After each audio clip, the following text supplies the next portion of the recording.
Hello friends and dear students, आज हम आपके लिए लेकर के आए हैं diploma in pharmacy second year के subject pharmacy law and ethics subject का मॉडल क्वेश्चन पेपर नंबर 1, जो कि हमारे फार्मेसी काउंसिल ऑफ इंडिया के लेटेस्ट सिलेबस ER 2020 और examination pattern new examination pattern जो है उसके ऊपर बेस होगा। इस वीडियो में जो पेपर मैं आपके सामने रख रहा हूँ, वहाँ पे जो भी प्रश्न मैं आपके सामने रखूँगा, ये सभी प्रश्न प्रीवियस ईयर्स में डिफरेंट यूनिवर्सिटीज़ के द्वारा, डिफरेंट बोर्ड्स के द्वारा पूछे जा चुके हैं। यानी ये सभी प्रश्न काफ़ी इंपॉर्टेंट हैं। एग्जाम में जाने से पहले आपको इन सभी प्रश्नों को एक बार जरूर हल करके देख लेना चाहिए। अब आप कहेंगे सर ये न्यू सिलेबस है तो क्वेश्चंस आपको पुराने कहाँ से मिल रहे हैं? ये एक्चुअल में ये सब्जेक्ट पहले भी था, टॉपिक्स कुछ बदले हैं, थोड़े बहुत ही बदले हैं। तो जो टॉपिक्स पहले से हैं उन्हीं से ये प्रश्न आपको मिल जाएंगे। तो यानी कि ये प्रश्न जो हैं पहले भी पूछे जा चुके थे, तो आज भी पूछे जाने की इनकी संभावना है। एक चीज़ और है कि ये जो मॉडल क्वेश्चन पेपर है ये 1 नंबर है। एक और मॉडल क्वेश्चन पेपर मैं आपको दूंगा। यहाँ पर हम पूरे सिलेबस में जो टॉपिक्स हैं उसमें से आधे टॉपिक्स पर ये क्वेश्चन पेपर बेस्ड है, आधे टॉपिक्स जो बचे हुए हैं उन पर अगला क्वेश्चन पेपर आपको लेकर के दूंगा।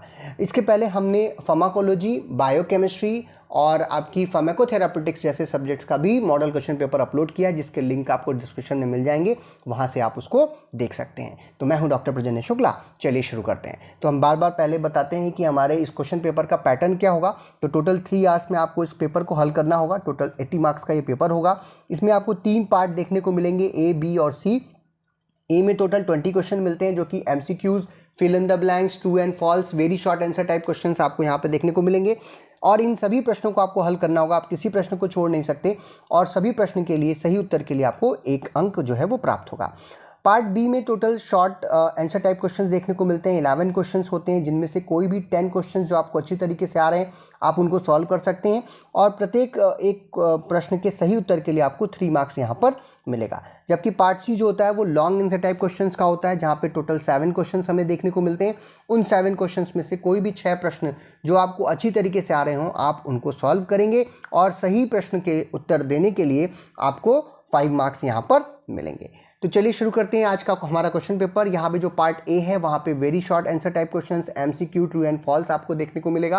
और टोटल 20 क्वेश्चंस होंगे और हर प्रश्न को आपको सॉल्व करना है। सही प्रश्न के लिए आपको एक सही उत्तर के लिए एक नंबर जो है वो मिलेगा।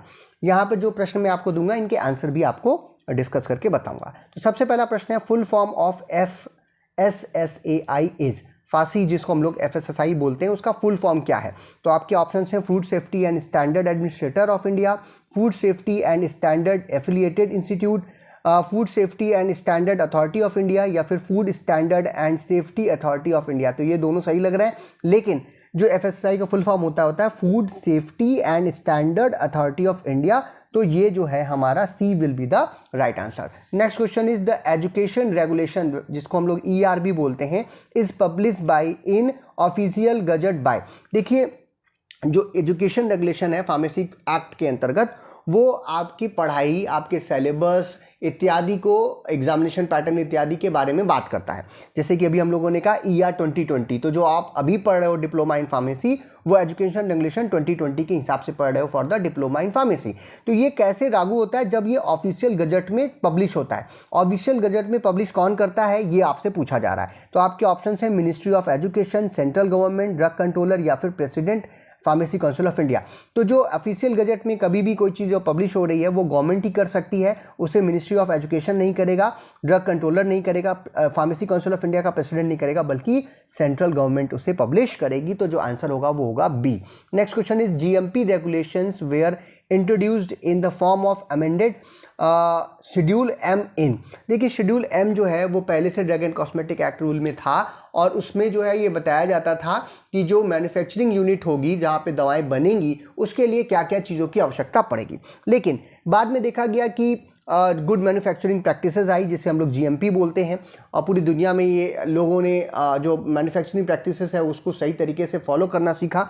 तो जो GMP गुड मैन्युफैक्चरिंग प्रैक्टिस के रेगुलेशंस हैं उसको शेड्यूल M के अंदर लाया गया, अमेंडमेंट ला करके इस एक्ट में बदलाव करके इसको जोड़ा गया गुड मैन्युफैक्चरिंग रेगुलेशंस को, और इसे जोड़ा गया था 1988 में। तो जो आंसर होगा हमारा होगा D, क्योंकि आपके ऑप्शन हैं 1965, 2008, 1998 और 1988।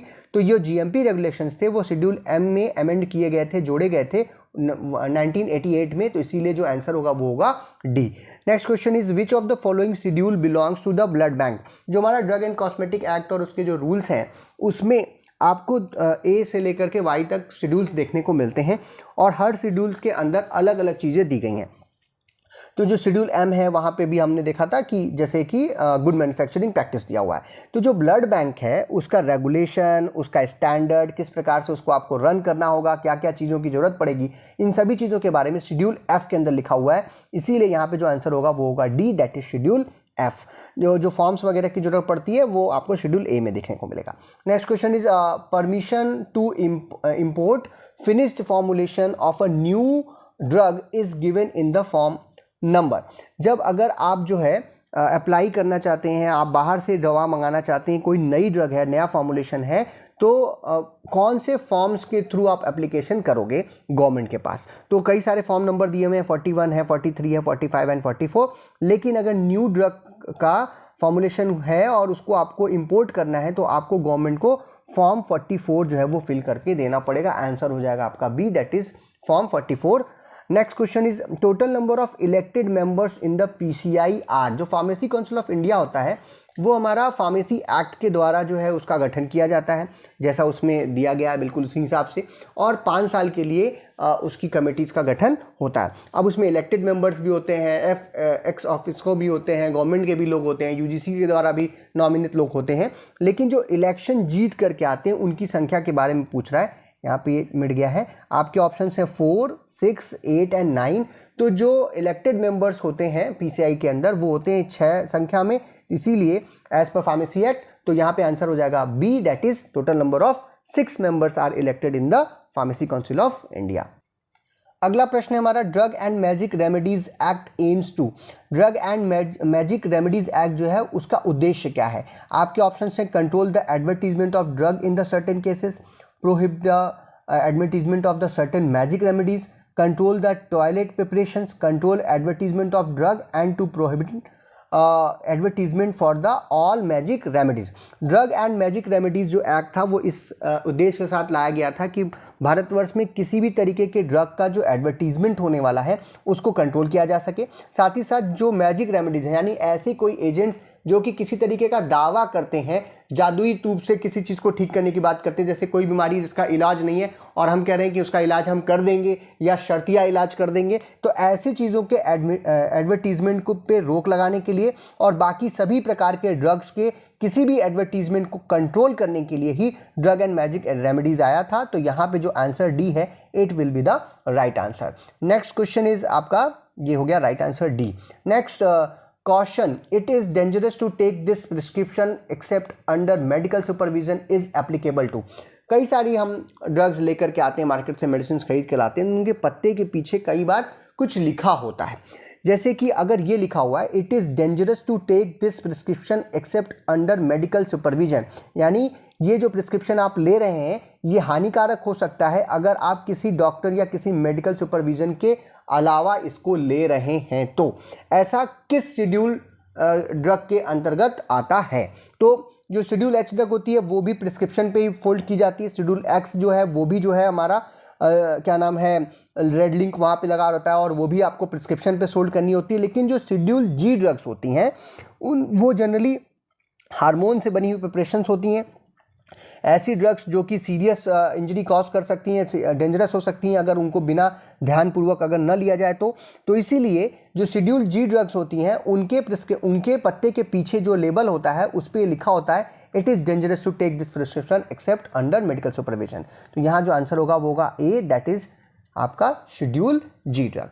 Next question is the drug regulatory authority in India is. India में ड्रग रेगुलेटरी अथॉरिटी का नाम क्या है। देखिए ऐसा है कि हर देश में अपनी अपनी जनरली एक रेगुलेटरी अथॉरिटी होती है। जो ऑप्शन आपको दिख रहे हैं USFDA, तो ये USA में आपको दिखेगा। TGA जो होता है वो हमारा ऑस्ट्रेलिया में देखने को मिलता है। MHRA जो है वो हमारा UK में देखने को मिलता है। जबकि सेंट्रल ड्रग स्टैंडर्ड जो है कंट्रोल ऑर्गेनाइजेशन जो है जिसको हम लोग सिडेस्को के नाम से जानते हैं, ये हमारा इंडिया का ड्रग रेगुलेटरी अथॉरिटी है। तो इसीलिए जो आंसर होगा वो होगा बी, क्योंकि यहाँ पर आपसे इंडिया का ही पूछा जा रहा है। Next question is what do you mean bye jurisprudence. अब ये शॉर्ट आंसर टाइप क्वेश्चन हैं, यहाँ पे शॉर्ट में आपको आंसर करना है। तो जो जूरिस्प्रूडेंस है वो दो शब्दों से मिलकर के बना है, जूरिस और प्रूडेंस। जूरिस का मतलब होता है लॉ, प्रूडेंशिया का मतलब होता है नॉलेज, साइंस या फिर स्किल। तो जूरिस्प्रूडेंस जो होता है वो सिग्निफाई करता है जो नॉलेज है या साइंस है लॉ की और उसके एप्लीकेशन के बारे में बताता है। यानी जूरिस्प्रूडेंस को जान करके हम बेटर अंडरस्टैंड कर सकते हैं लॉ के जो फंडामेंट्स हैं उनके बारे में, साथ ही साथ जो एक्चुअल रूल है किसी भी लॉ का उसके बारे में। जैसे फार्मास्यूटिकल जूरिस्प्रूडेंस की अगर बात करें तो दवाओं को बनाने, उनको सेल करने, उनको इंपोर्ट करने, उनका रख रखाव से रिलेटेड जितनी भी बातें हो सकती हैं उनके लिए क्या रूल्स हैं वो हम जान पाते हैं फार्मास्यूटिकल जूरिस्प्रूडेंस के अंतर्गत। Next question is what do you mean by schedule C and C1। जो ड्रग एंड कॉस्मेटिक एक्ट है उसमें कई सारे शेड्यूल मैंने बताए, हर शेड्यूल का मतलब अलग अलग है, वहाँ पे अलग अलग चीज़ें दी हुई हैं। शेड्यूल C और C1 के अंतर्गत आपको वो एजेंट्स मिलते हैं जो कि बायोलॉजिकल या फिर बायोलॉजिकल प्रोडक्ट से बने हुए स्पेशल प्रोडक्ट्स होते हैं, जिसमें सीरम है, हार्मोन है, वैक्सीन है, टॉक्सिन्स हैं, एंटी टॉक्सिन्स हैं और कुछ अदर बायोलॉजिकल और स्पेशल प्रोडक्ट्स आपको इस शेड्यूल के अंदर देखने को मिल जाएंगे। Next question is a drug specified in the schedule X should contain a symbol in red ink on the labels of the containers. अभी मैंने बताया कि जो शेड्यूल X ड्रग है उसमें आपको लेबल मिलेगा और लेबल जो है उसके लेबल पे कुछ इस प्रकार से एक लाइन लाल रंग की खींची होती है और उस पर लिखा होता है कि इसको आपको जो है under the prescription of medical practitioner पे ही आप इसको सोल्ड करेंगे। तो ऐसी जो लाइन रेड लिंक वाली बात जो ये कह रहा है सिंबल बना होता है बिल्कुल सही बात है, इसीलिए यहाँ पर ये पूछा है ट्रू है या फॉल्स, तो ये ट्रू होता है। Next question is what is schedule J in the drug and cosmetic act. Schedule J जो है वो काफ़ी एक इम्पॉर्टेंट शेड्यूल है ड्रग एंड कॉस्मेटिक एक्ट में, जहां पर ये उन बीमारियों के बारे में बता रहा होता है जिनका इलाज अभी तक आपको पता नहीं है, जैसे कैंसर इत्यादि के बारे में वहां पर लिखा हुआ है। तो ये जो है शेड्यूल J, वो डिसीज जो है वो शेड्यूल J के अंतर्गत मेंशन होती हैं जिनका इलाज अभी तक अवेलेबल नहीं है। Next is approval for the course of study and examination includes which section of the Pharmacy Act। Pharmacy act जो है वो पढ़ाई से रिलेटेड है हम लोगों के, और उसमें किस शेड्यूल के अंदर उसके या किस सेक्शन के अंदर ये लिखा गया है कि कोर्स ऑफ स्टडी क्या होगी, एग्जामिनेशन का पैटर्न क्या होगा, ये सारी चीज़ें कहाँ से आपको आती हैं। तो वो मिलता है हमें section 12 of the pharmacy act. तो यहाँ पे आंसर होगा section 12 of the pharmacy act 1948। Next question is composition of joint state council is provided in which section of the pharmacy act 1948। Pharmacy act 1948 के किस सेक्शन में हमें joint state councils के composition के बारे में बताया गया है, ये आपको जानना है। तो फार्मेसी एक्ट के जो सेक्शन 21 है वहां पर ये बताया गया है कि जॉइंट स्टेट काउंसिल का कंपोजिशन कैसा होगा, तो इसीलिए जो आंसर होगा वो हमारा होगा D, that is section 21 of the pharmacy act 1948। अगला प्रश्न है हमारा, for licence granted to sale by retail drugs specified in schedule C and C1 drugs from the number required. तो जब शेड्यूल A जो है हमारा ड्रग एंड कॉस्मेटिक एक्ट का, वहाँ सारे फॉर्म्स दिए हुए हैं कि कौन सा फॉर्म पे आपको एप्लीकेशन फाइल करना है अगर आप गवर्नमेंट के पास जाते हैं किसी भी काम के लिए। तो ये जो डिटेल में ड्रग्स को सेल करना है और शेड्यूल C और शेड्यूल C1 ड्रग्स सेल करना है, जो कि मैंने आपसे बताया था कि बायोलॉजिकल प्रोडक्ट से बनी हुई ड्रग्स हैं, उसके लिए आपको कौन सा फॉर्म भरना पड़ेगा, तो उसके लिए आपको भरना पड़ेगा फॉर्म 21। इसीलिए यहाँ पे आंसर जो होगा वो होगा डी, दैट इज फॉर्म 21, जो कि शेड्यूल C1 और C ड्रग को बेचने के लिए भरना पड़ता है। बाकी फॉर्म्स अलग अलग हैं, जो फॉर्म्स 21 है वो C1 और C1 के C और C1 शेड्यूल स्पेसिफाइड ड्रग के लिए होता है। Next question is which of the following is prohibited to be imported. हम किसको इंपोर्ट नहीं कर सकते हैं? आपके ऑप्शंस हैं toilet preparations, Ayurvedic drugs, schedule C and G drugs, जबकि अगला है मिस ब्रांडेड ड्रग्स। तो टॉयलेट प्रिपरेशंस आप इंपोर्ट कर सकते हैं, अपना फॉर्म डाला और मंगवा लिया। आयुर्वेदिक ड्रग्स भी इंपोर्ट किया जा सकता है, शेड्यूल C और शेड्यूल G ड्रग्स को भी इंपोर्ट किया जा सकता है, लेकिन मिस ब्रांडेड ड्रग्स का जो है इंपोर्ट नहीं किया जा सकता। इसीलिए जो आंसर होगा वो होगा डी। क्वेश्चन नंबर 18 है हमारा, as per drug and cosmetic act schedule N is related with. Schedule N में क्या बताया गया है ड्रग एंड कॉस्मेटिक एक्ट में? आपके ऑप्शन है list of maximum equipment for the efficiently running pharmacy, area for opening retail pharmacy, list of minimum equipment for the efficiently running pharmacy, या फिर area required to open wholesale drug store. तो जो schedule N है वहाँ पर हमें ये बताया गया कि कौन कौन सी चीज़ों की आवश्यकता पड़ती है, कौन कौन सी इक्विपमेंट की आवश्यकता पड़ती है एक फार्मेसी स्टोर को अच्छी तरीके से सही तरीके से चलाने के लिए। तो जो दो ऑप्शंस हैं यहाँ पे देखिए, दोनों में लिखा हुआ है कि इक्विपमेंट, लेकिन यहाँ मैक्सिमम लिखा हुआ है या मिनिमम, तो मैक्सिमम नहीं बता सकता है, मिनिमम ही बता सकता है कि क्या क्या चीज़ों की आपको ज़रूरत पड़ेगी। इसीलिए जो आंसर होगा वो होगा C, that is list of minimum equipment for the efficiently running the pharmacy store. Next question is in state pharmacy council all following are ex FSCO member except। जो स्टेट फार्मेसी काउंसिल होती है हमारी, उसका जो constitution दिया गया pharmacy act में, उसमें मेंबर्स होते हैं एक्स ऑफिको मेंबर, जो पहले से ऑफिस में काम कर चुके हैं, पहले से जो काम कर चुके हैं उनको मेंबर बनाया जा सकता है। इनमें से कौन सा ऐसा है जिसको नहीं बनाया सकता, एक्सेप्ट की बात पूछ रहा है।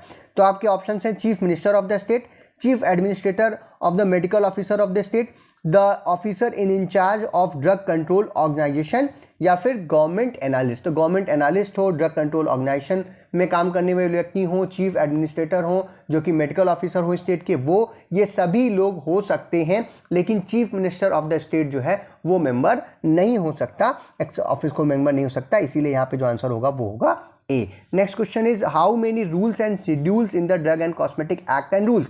ड्रग एंड कॉस्मेटिक एक्ट और उसका जो रूल्स आया था 1945 में, उसमें टोटल जो है 168 रूल्स होते हैं। उसमें जो रूल्स हैं वो कितने हैं याद रखिएगा, 168, और जो शेड्यूल्स हैं वो 25 शेड्यूल्स हैं वहाँ पे, जिसमें शेड्यूल ए से लेकर के शेड्यूल वाई तक आपको देखने को मिलता है आज के डेट में। तो ये आपका आंसर हो जाएगा। Next part is part B, जहाँ पे शॉर्ट आपको जो है आराम से इसको आंसर करना है, ब्रीफ में आंसर करना है, ना बहुत कम लिखना है ना बहुत ज़्यादा, जितना पूछ रहा है उतना आपको यहाँ पर आंसर करना होता है।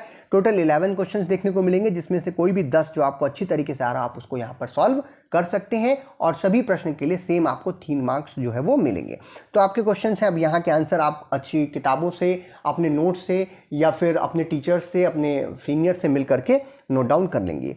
आपका पहला प्रश्न है what are the scopes and objective of the pharmaceutical jurisprudence. Pharmaceutical jurisprudence का स्कोप और ऑब्जेक्टिव बताना है।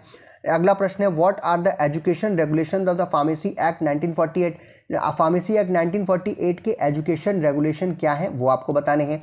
Give the constitution and the function of state pharmacy council. State pharmacy council का कॉन्स्टिट्यूशन किस तरीके से बनता है, वो किस प्रकार से उसका फॉर्मेशन होता है और उसके क्या क्या काम है वो आपको बताना है।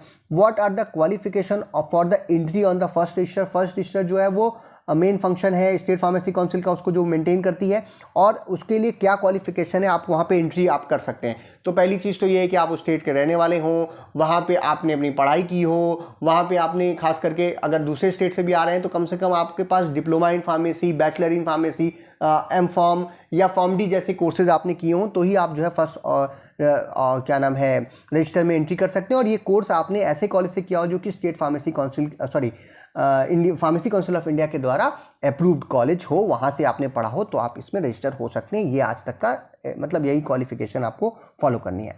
Next question is what are the offences and penalties on prevention of cruelty to animals act.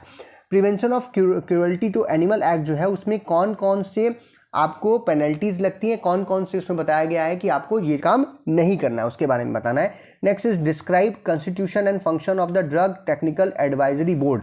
DTAB बोलते हैं इसको शॉर्ट फॉर्म में। DTAB का किस प्रकार से फॉर्मेशन होगा और उसके फंक्शंस क्या हैं वो आपको बताना है as per the act. Next question is write down the contents of the following schedules. Following schedules में क्या क्या बताया गया है, उसके अंदर क्या है होता है ड्रग एंड कॉस्मेटिक एक्ट में, कोई भी 3 के बारे में आपको बताना है। जैसे शेड्यूल X हो गया, शेड्यूल H हो गया, शेड्यूल G और शेड्यूल M, ये सब हमने पहले ऊपर ही डिस्कस किया है, तो आप इनके बारे में लिख सकते हैं। Next question is define following terms under the relevant act. इसमें डेफिनेशन लिखनी है जो एक्ट है हमारे, उसमें किस प्रकार से इसको डिफाइन किया है, जैसे registered pharmacist, registered medical practitioner, narcotic drugs की डेफिनेशन देनी है, या फिर मैजिक रेमेडीज़ की। तो इसमें से कोई भी 3 जो आपको अच्छे से आ रहे हों उनको आप यहाँ पर एक्सप्लेन कर सकते हैं। Next question is define the term patent and the proprietary medicine, cosmetics, spurious drug and the misbranded cosmetics. इन सभी टर्म्स का आपको डेफिनेशन देना है। अगला प्रश्न है write a short note on any 3 prohibition of import of certain drugs and cosmetics, conditions of the import licence, master formula record, या फिर पॉइजन एक्ट 1919। इनमें से किसी 3 के ऊपर आपको एक शॉर्ट नोट देना है। Next last question of part B is what are the standards of quality misbranded drugs, adulterated drugs. इन सब का क्या मतलब है, स्टैंडर्ड ऑफ क्वालिटी का, मिसब्रांडेड ड्रग का या फिर एडल्ट्रेटेड ड्रग का। अगला है पार्ट सी, जहां पर आपको लॉन्ग आंसर टाइप क्वेश्चंस देखने को मिलेंगे। टोटल 7 क्वेश्चन इस पोर्शन में मिलेगा, जिसमें से कोई भी 6 जो आपको अच्छी तरीके से आ रहा है आपको उनको सॉल्व करना है और हर सही आंसर के लिए आपको 5 मार्क्स यहां पर मिलेंगे। तो पहला प्रश्न है आपका, what are the qualification for appointment as drug inspector, explain their power and procedure. Drug inspector के लिए क्वालिफिकेशन क्या होना चाहिए, उसका अपॉइंटमेंट कैसे होता है, उसके पावर्स क्या हैं और उसके प्रोसीजर्स क्या हैं, वो आपको बताने हैं। Next is define law, law क्या होता है। List of various act associated with pharmacy, pharmacy के थ्रू कौन कौन से एक्ट्स जो हैं वो एसोसिएटेड हैं, जो आपके सिलेबस में लिखे हैं उन सभी का यहाँ पे नाम लिख दीजिएगा। And give the functions of the PCI, PCI के क्या काम है वो आपको बताने हैं। Next is discuss in detail about pharmaceutical ethics and code of pharmaceutical ethics. Pharmaceutical ethics क्या है वो बताने हैं और code of conduct of pharmaceutical ethics, एक फार्मासिस्ट को क्या क्या चीज़ें फॉलो करनी चाहिए वो आपको यहाँ पर बतानी है। Next, what are the objective of IAEC मतलब इंस्टीट्यूशनल एनिमल एथिकल कमेटी, जो कि इंस्टीट्यूट लेवल पे बनती है, and food safety and standard authority of India FSSAI, इन दोनों के ऑब्जेक्टिव्स आपको बताने हैं। Write in detail about narcotic drugs and psychotropic substance act 1945, 1945 में नार्कोटिक ड्रग्स और साइकोट्रॉपिक सब्सटेंस के ऊपर एक्ट आया था, इसके बारे में आपको यहाँ पर डिटेल में बताना है कि ये क्या है, इस कौन कौन से ऑफेंसेस हैं, कौन कौन से पेनल्टी हैं, वो सारी चीज़ें आप यहाँ पे बताएंगे। Next is discuss drug and magic remedies act, what type of the advertisement are exempted under the drug and magic remedies act. Magic और ड्रग एंड मैजिक रेमेडीज़ क्या है, उसको एक्ट क्या है उसको आपको बताना है, ड्रग क्या है, मैजिक रेमेडीज़ क्या है और ये एक्ट क्या है, उसके बारे में एक जनरल इंट्रोडक्शन दे दीजिएगा। इसके बाद ये पूछ रहा है कि कौन कौन से एडवर्टीजमेंट जो हैं उनको हम लोग एग्जेम्प्टेड रखते हैं इस एक्ट के थ्रू, यानी कौन से एडवर्टीजमेंट किए जा सकते हैं। Next is give a note on pharmacy practice regulation 2015। 2015 में एक फार्मेसी प्रैक्टिस रेगुलेशंस आया था फार्मेसी काउंसिल ऑफ इंडिया के द्वारा, वो क्या है, उसमें क्या क्या चीज़ें कही गई हैं, उसके बारे में आपको यहाँ पर बताना है इस क्वेश्चन के आंसर में। तो ये था आज का हमारा वीडियो, जहाँ पे हमने फार्मेसी लॉ और इथिक्स जो सब्जेक्ट है हमारे diploma in pharmacy second year के बच्चों के लिए, उसमें डिस्कस किया, उसके क्वेश्चंस आपके सामने रखे हैं और ये सभी प्रश्न काफ़ी इंपॉर्टेंट हैं। तो फिर से कहूँगा कि एग्ज़ाम में जाने से पहले इनको अच्छी तरीके से सॉल्व करिएगा, इनके आंसर आपको आसानी से मिल जाएंगे। आप बुक से या गूगल की मदद से या अपने टीचर्स की मदद से आप उसको ज़रूर नोट डाउन कीजिएगा। इसके पहले जो हमने और सब्जेक्ट के डाले हैं उनके लिंक आपको डिस्क्रिप्शन में मिल जाएंगे। हमारे diploma in pharmacy first year के भी क्वेश्चन पेपर्स डाल रखे हैं, वो भी आपको वहाँ पे मिल जाएंगे। इसका जो नेक्स्ट पार्ट होगा वहाँ पर जो है हम बाकी बचे हुए टॉपिक्स के ऊपर भी आपको प्रश्न जो है वो ला करके देंगे। अगर वीडियो पसंद आए तो लाइक कीजिए, अपने फ्रेंड्स में शेयर कीजिए, चैनल पर नए हो तो चैनल को सब्सक्राइब कीजिए। वीडियो को देखने के लिए बहुत बहुत धन्यवाद। और इसका जो PDF है वो भी आपको हमारे टेलीग्राम चैनल से, और उसका लिंक जो है वो आपको डिस्क्रिप्शन में मिल जाएगा।